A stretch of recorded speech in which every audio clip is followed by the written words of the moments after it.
Welcome to Business Study class. Yesterday, our last chapter of this syllabus, that is chapter number 10. आपका chapter number 10,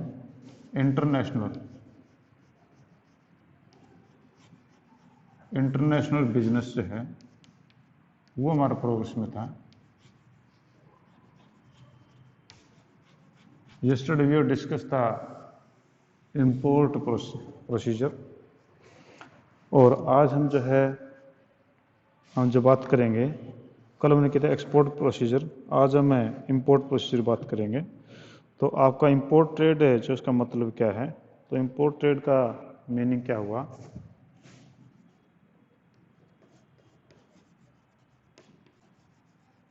import trade, अब import trade का मतलब ये होता है कि when there is scarcity of the goods in our country and we brought the goods from the other country, that is called as an import. Means we bring the goods from the other country, it is called as an import. Then objective import, आपका import हम करते क्यों हैं, तो objectives of import के आपके objective कौन कौन से हैं. तो पहला आपका objective है to speed up industrialization, to speed up industrialization.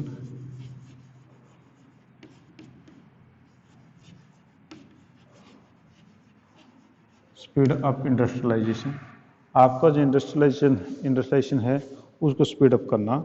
Developing countries import the scrap raw material, scarce raw material, capital goods and advance technology required for the industrial growth. It means the developing country requires the scarce material which are not available in your country and which is required by you and the machinery technology.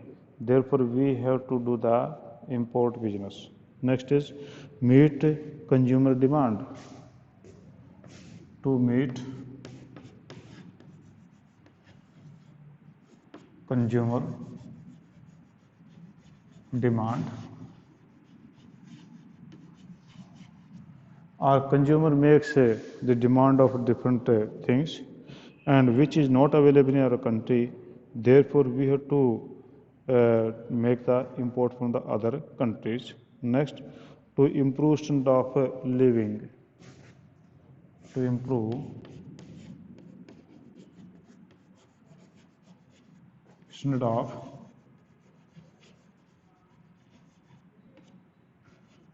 of living. आपका जो standard of living है उसको improve करने के लिए भी हमारे पास जो है इंपोर्ट करना ज़रूरी होता है कि to enjoy high standard of living elite consumer in home country import wide variety of the high quality products from the foreign market. कि जो आपके विशेष वर्ग या हम कहें कि जो अमीर लोग हैं, अब वो जो अच्छी क्वालिटी गुड्स है वो चाहते हैं, तो उनकी डिमांड को पूरा करने के लिए भी आप जो है बाहर से इंपोर्ट करते हैं. और next, to overcome natural climates. To overcome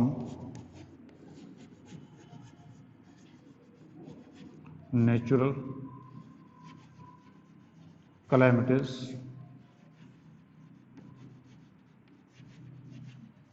natural calamities होता है आपकी जो प्राकृतिक आपदाएं जिसको हम बोल रहे हैं उसको हम नेचुरल क्लाइमेटीज बोलते हैं. कि जस्ट लाइक ड्रॉट है, फ्लड है, अर्थक्वेक है, दैट में create the famine situation and due to this reason we have to import the grains and other things from the other country and therefore we have to do the import business. Next is to ensure national defense. To ensure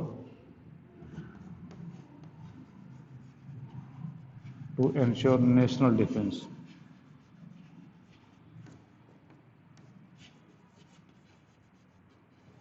आपका जो national defence है, जो राष्ट्रीय सुरक्षा है, उसके लिए भी आपको जो गुड्स से इक्विपमेंट्स, आर्म्स आपके आर्मी, नेवी, एयरफोर्स के लिए, ताकि देश की सॉवरेनिटी और इंटीग्रिटी बनी रह सके, उसके लिए में इंपोर्ट करना पड़ता है. ठीक है जी. तो ये आपके 5 ऑब्जेक्टिव्स थे. तो पहला आपके पास में था जी speed of the industrialization, second meet the consumer demand, third improve the standard of living, fourth है ओवरकम नेचुरल कैलामिटीज, और फिफ्थ था एंश्योर नेशनल डिफेंस। ठीक है जी। आज हम बात करेंगे अब आगे वो आपका इंपोर्ट प्रोसीजर। तो आपका इंपोर्ट प्रोसीजर है वो क्या है। तो कल एक्सपोर्ट प्रोसीजर में आपके 17 पॉइंट्स थे, तो आज यहाँ पर कम पॉइंट्स हैं। आज यहाँ पर आपके जो पॉइंट थे शायद 10 ही बनेंगे। ठीक है, तो इंपोर्ट प्रोसीजर में आपका कौन सा है,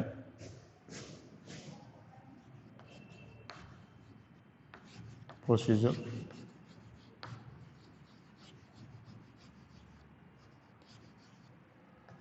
इंपोर्ट प्रोसीजर सबसे पहले आप जो करेंगे वो सबसे पहले है trade enquiry. First is trade inquiry.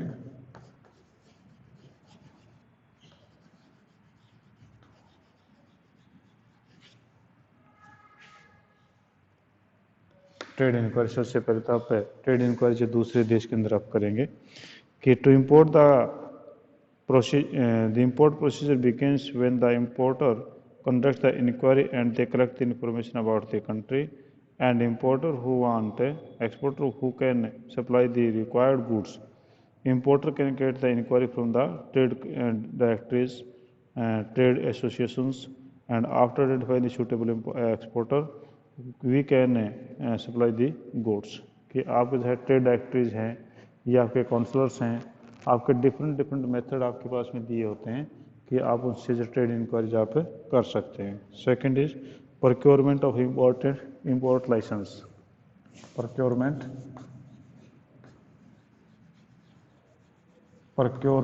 Of import licence.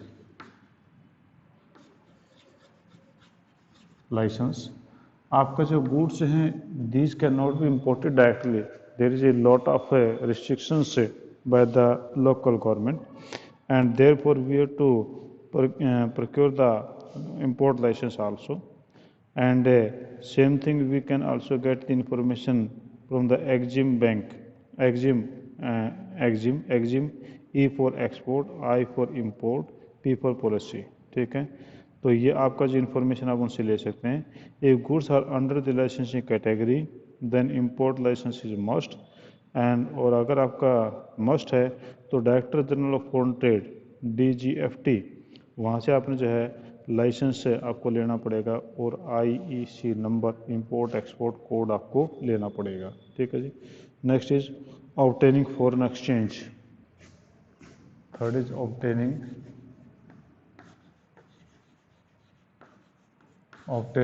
Foreign exchange.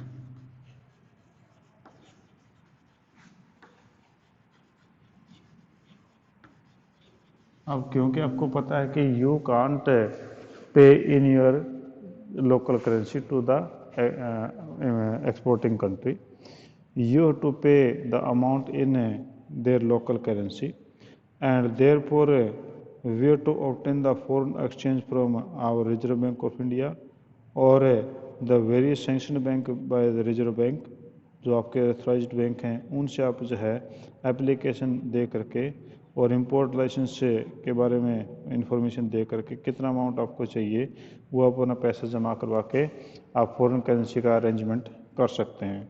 Placing order और indent. Placing order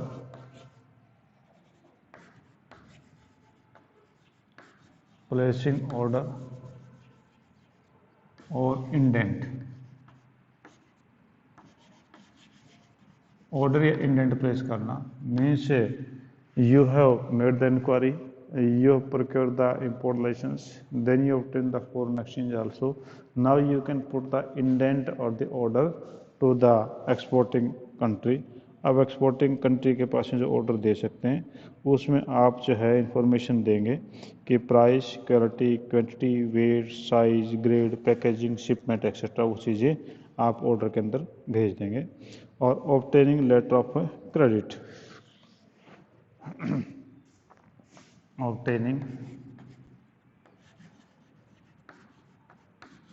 obtaining letter of credit।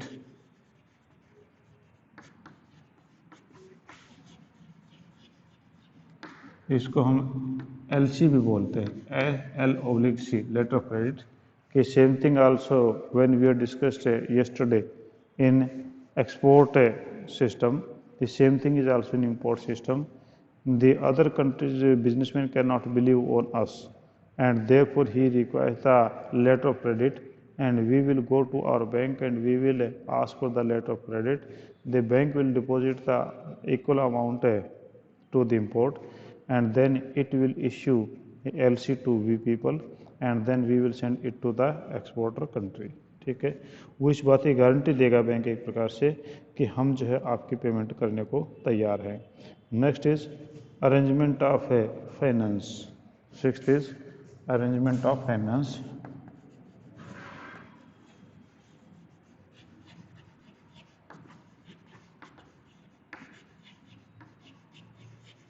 यानी पैसे की व्यवस्था करना, ये अरेंजमेंट ऑफ फाइनेंस है कि the importer should make the advance arrangement of payment.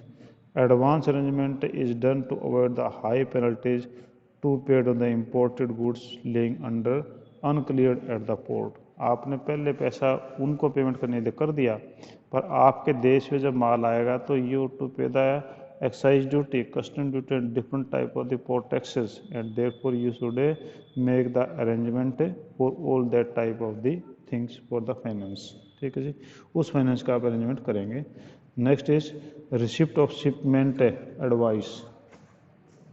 Receipt of shipment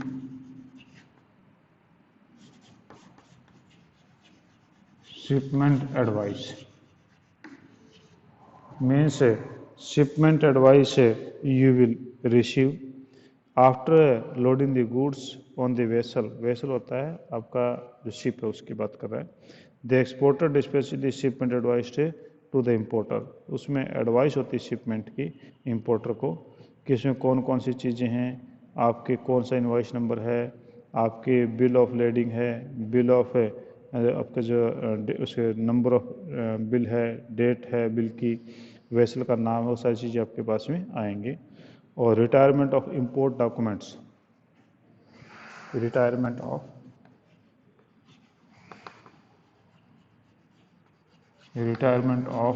import document.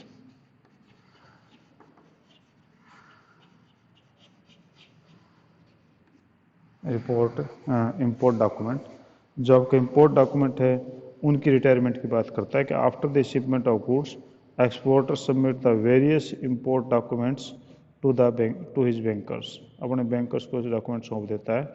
Generally this documents are letter of credit, bill of lading, packaging, list of certificate of origin, marine insurance, bill of exchange.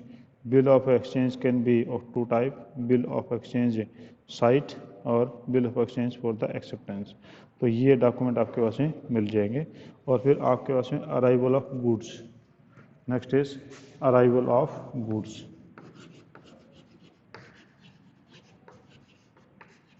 अब वहाँ से आपकी सारी चीज़ें आ गई, documents आ गए, अब आपके गुड्स जो है वो आपकी अराइवल हो जाएगी. और ये गुड्स जो है आपके स्पेसिफिकेशन के हिसाब से आपको मिलेंगे. और जो आपके कैप्टन का शिप है वो इन्फॉर्म करेगा आपके डॉक ऑफिसर को और इंस्ट्रक्ट करेगा कि गुड्स रिसीव कर ले.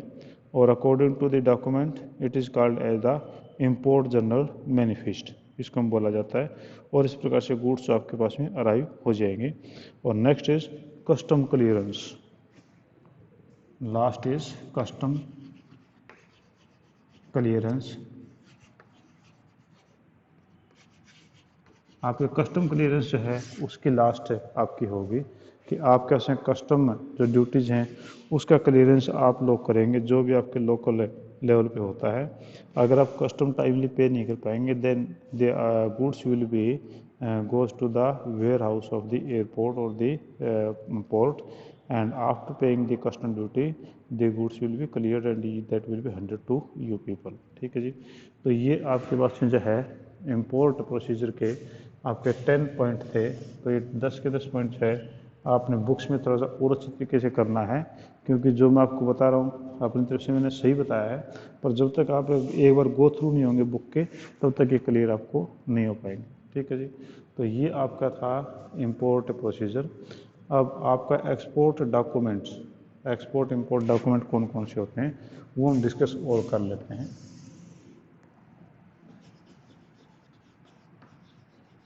एक्सपोर्ट इंपोर्ट डॉक्यूमेंट्स, ये डॉक्यूमेंट्स कौन कौन से होते हैं, तो हम इन डॉक्यूमेंट के ऊपर बात कर लेते हैं। सबसे पहले है आपका जो प्रिंसिपल एक्सपोर्ट डॉक्यूमेंट हैं वो कौन से हैं, तो पहला आपका commercial invoice. First is commercial invoice.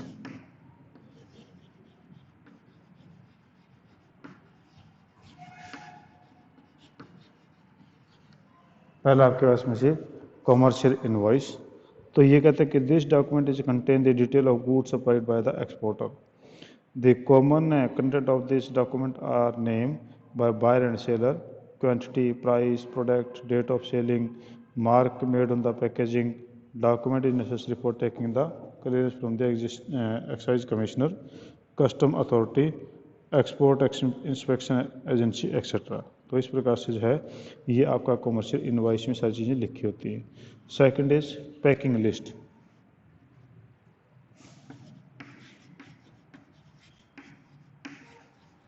Packing list,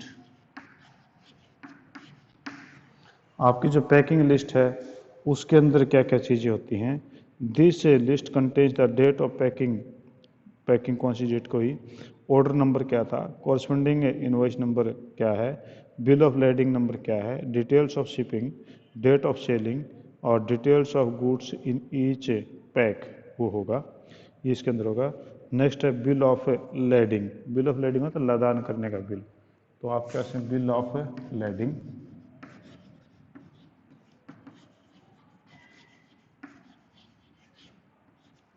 bill of lading, तो बिल ऑफ लेडिंग के अंदर क्या है कि the list contain it is the very important transport document. It is issued by the shipping company when the exporter surrenders the made receipt. जो exporter जो है उसको मेड रिसिप्ट हमने पढ़ा था ना कल, वो जब उसके पास में आएगी तब उसके बाद कहता है the bill of lading is considered an important document due to the following reasons.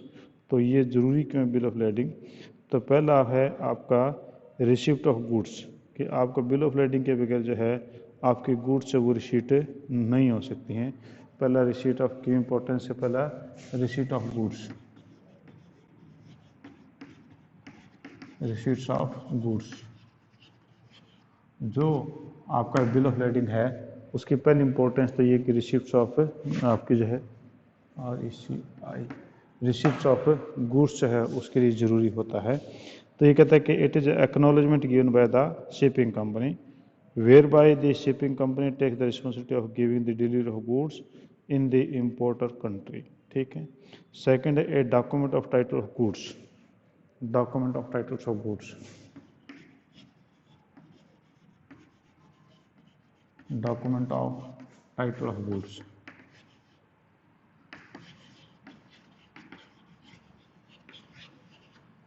Title of goods के लिए एक डॉक्यूमेंट है कि आपका जो है जब तक गुड्स का टाइटल आपको नहीं मिलेगा तब तक आप उस चीज़ को ले जा उसको चीज़ को पिकअप नहीं कर सकते हैं।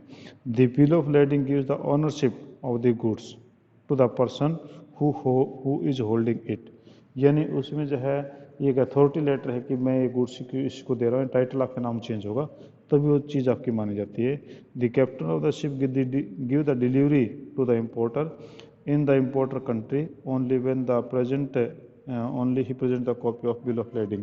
उसको तभी कॉपी वो मिलेगा टाइटल जब वो उसकी कॉपी आपको देगा बिल ऑफ लेडिंग की। और थर्ड है a contract of affreightment, a contract of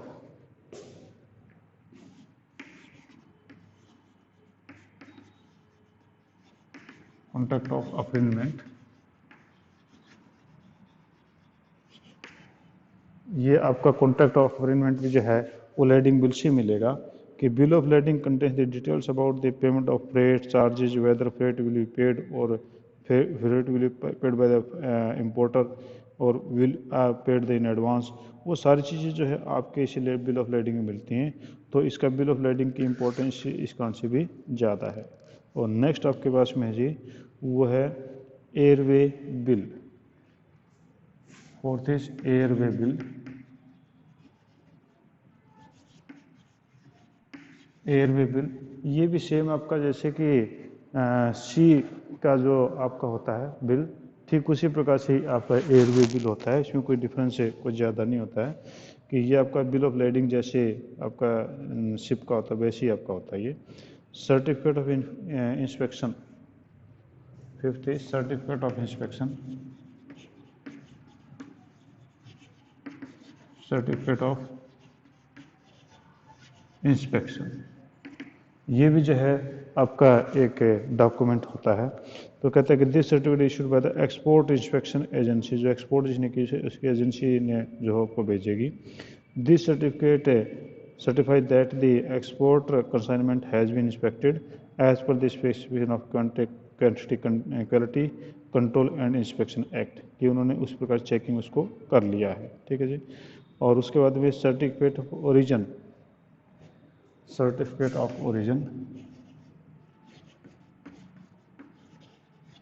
certificate of origin आपका जो है प्रोडक्ट का सर्टिफिकेशन कि किस ओरिजिन का है, जो वहाँ के लोकल कमिश्नर ने या वहाँ के अथॉरिटी ने दिया था, वो भी आपको ये मिलेगा। ठीक है जी।